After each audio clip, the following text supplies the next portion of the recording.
The Oregon Ducks host Michigan State this weekend. Friday. Friday night game. Anybody we know coming in? Yeah, Jonathan Smith. Ever heard of him? Yeah. I feel like I know that name. Aiden Childs. Ever heard of him? Yeah. Vaguely familiar. He's on that team. He's on that team too. As is Jack Velling. Heard of him? Again, sounds familiar. Well, how about Antonio Gates Jr.? Remember, Antonio Gates' kid. That's right. Plays for Michigan State. God. How about that? Well, the Michigan State Spartans coming in on Friday. They are 3-2 on this here season in college football.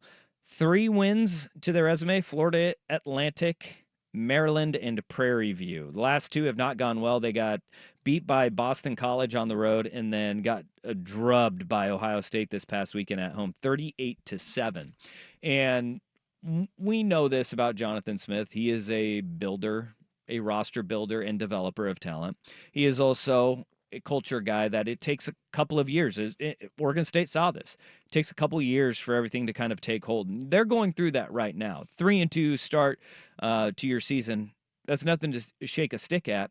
But they are far away from the vision in the roster that I think Jonathan Smith is going to want in East Lansing. And especially, it's been a very shaky start for Aiden Childs as a redshirt freshman coming in this season. Yeah, there's been moments where you're like, that's the dude right there, 19-year-old, and this, you understand why all the talent's there. And then there's sophomore this year. There's been absolutely baffling decisions made by him that you're just like, what the hell are you doing, kid? He's only completing 56% of his passes, 5 touchdowns to 8 interceptions this year.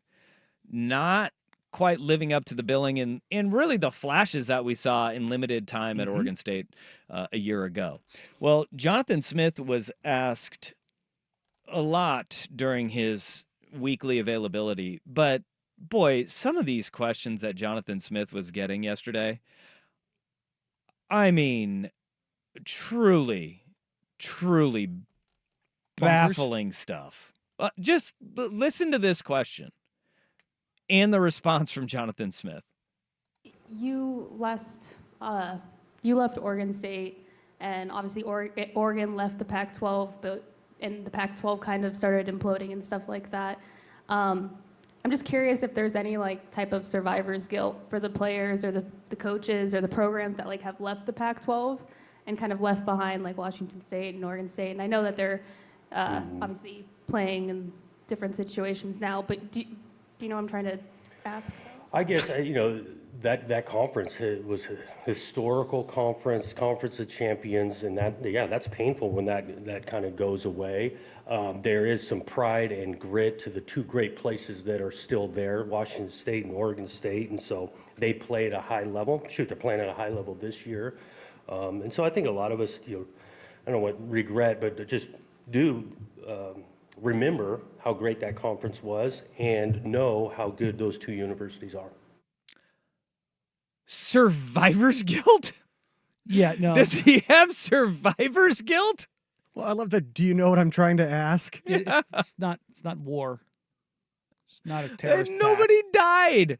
I mean, the Pac-12 conference is on life support right now. They're looking like they're gonna pull out of this thing. Yeah. Survivor's guilt over leaving. They're gonna walk again someday. Look, this is my whole thing with the reporter who asked the question and these types of questions being asked to players. And look, this is also for Oregon State and Washington State fans too. Real quick, do we know if this reporter is a normal beat reporter, or if this is a news reporter? Yeah, it's somebody that is there regularly, I guess. They were in person, so. Yeah. I was just wondering, because sometimes you get a question like that comes from the news side. Yeah. As opposed to somebody who's there every day. Well, here's the deal, though. Jonathan Smith was in a situation where he was taking a look around and reading the room, right? Mm-hmm. And what he was wanting and what he had a vision of. He went back home. Yeah. And it was to grow Oregon State into a viable, competitive team at a major conference. Mm-hmm. That obviously took a hit, right? Nothing that he did caused that to happen. No, absolutely nothing, right?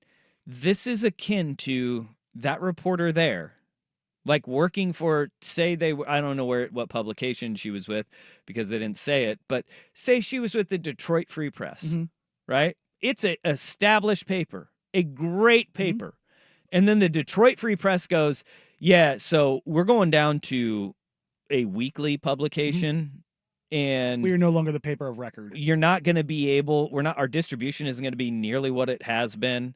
And we also, I mean, as time goes on, we're not going to be able to pay you or what you deserve.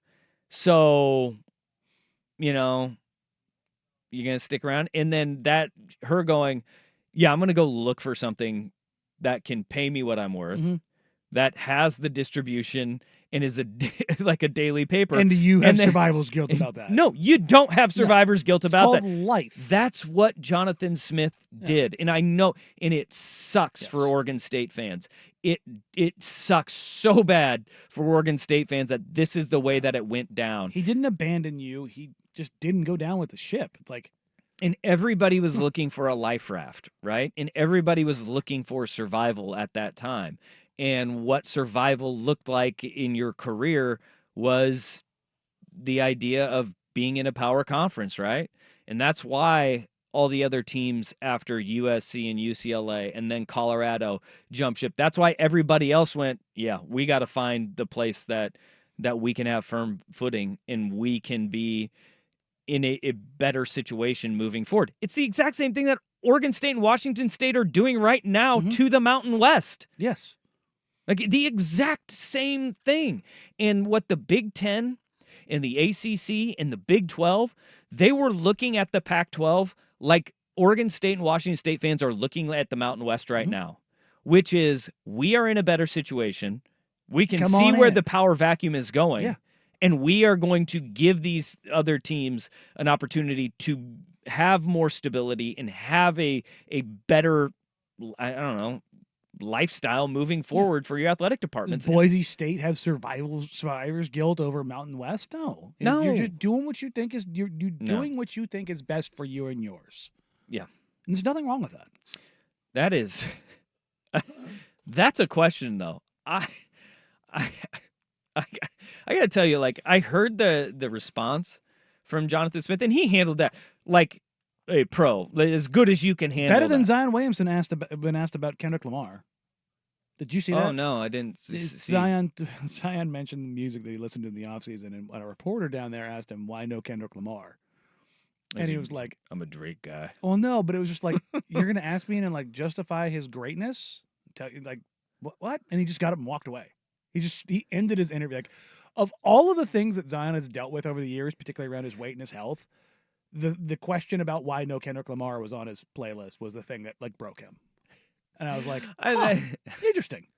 That is pretty brutal, though. Yeah, the look on his face, it was very reminiscent of an incredulousness like akin to Allen Iverson with playoffs. Yeah, it wasn't quite the same, but it had that same like turned head, cockeyed a little bit, like, you serious?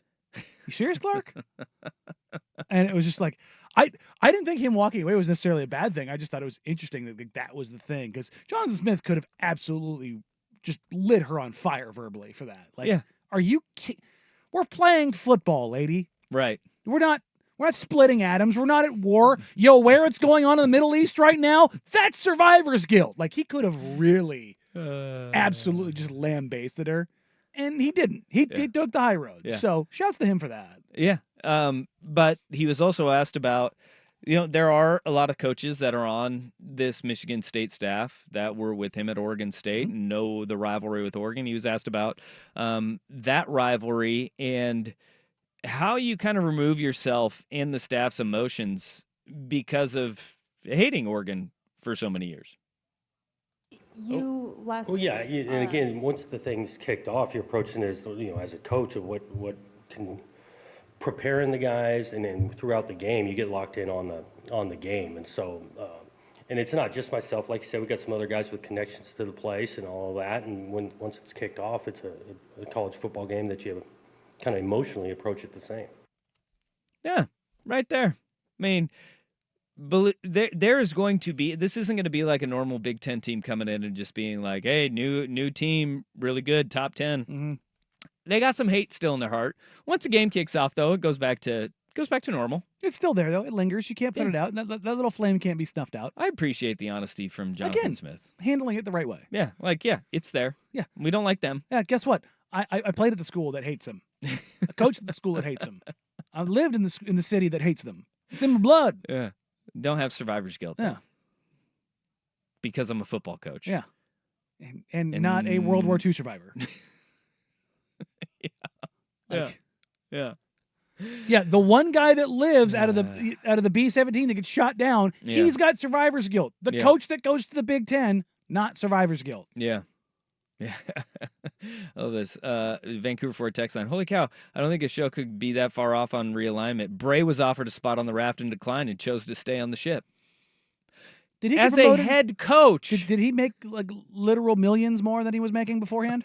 In an opportunity that he wouldn't have. And Trent Bray is doing a really good job. But nobody was going to Oregon hire him State. as a head coach. No, not then. last year. No. And this is he did what was right for him and his. This is realignment. Yeah. It's exactly what it is. If an Oregon State or Washington State fan can't understand that, might be the reason why they're in the spot they are. Well, I mean, think about this. What if it was you, Oregon State or Washington State, instead of Cal or Stanford? Yeah. What if they were the ones that were left? They would have gone. Would you have be like, oh, we're going to stay and make? No. I get it that it sucks. Be upset and bitter about it. Yeah, but it's also understand why and this how. is the way it is right now. It's a survival of the fittest. That's the closest we're getting here. Damn. All right. Darwinian existence of college football. Ain't that the truth, though?